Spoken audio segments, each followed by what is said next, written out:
وزارت کارهای خارجی و وزارت عدلیه روسیه به پرزیدنت این کشور ولادیمیر پوتین پیشنهاد کردند که حرکت تندرو طالبان را از روی خط سیاه سازمان‌های در روسیه ممنوع خارج کنند. در این باره روز 27 می سال 2024 در مصاحبه با خبرگزاری دولتی روسی تاس، مدیر دپارتمنت دوم آسیا در وزارت کارهای خارجه روسیه زمیر کوبولوف خبر داد. او خارج کردن طالبان از روی خط سازمان‌های ممنوع را باز یک قدم دیگر به سوی اعتراف رسمی رژیم نو طالبان در افغانستان نامید. زمیر کوبولوف گفت مسئله از روی خط سازمان‌های ممنوع برآوردن طالبان با دیگر اداره‌های دولتی روسیه موافقت کرده شده است. در پاسخ به این سوال که موقع وزارت خارجه در این مسئله چگونه است، کوبولوف گفته است که مثبت. دیپلمات بلندپایه روسیه افزوده است این حتمی است، بدون این از اعتراف آنها حرف زدن پیش از وقت می بود.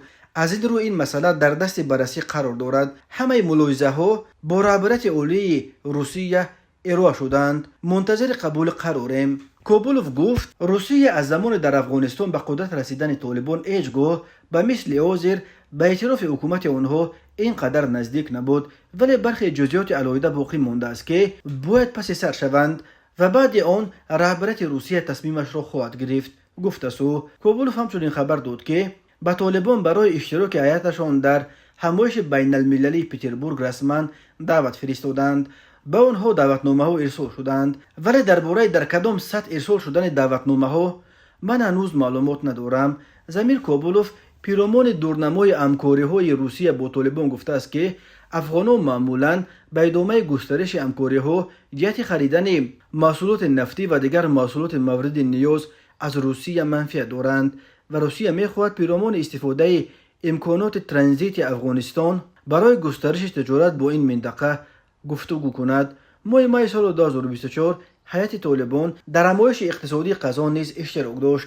زمیر کوبولوف در حکومت روسیه یکی از پشتیبان‌های اساسی سیاست ائتلاف حکومت طالبان و همکاری مسکو با امارات اسلامی شمرده می شود. روز 15 می سال جاری در پی مشاوره‌های روسیه و هندوستان در موضوع افغانستان در دهلی نو، زمیر کوبولوف حتی اصرار داشت که حرکت تندرو طالبان دیگر دشمن روسیه نیست. من نمیتوانم بگویم که طالب‌ها به دوستان رقم یک ما تبدیل یافتند، ولی آنها دقیقاً دشمن ما نیستند.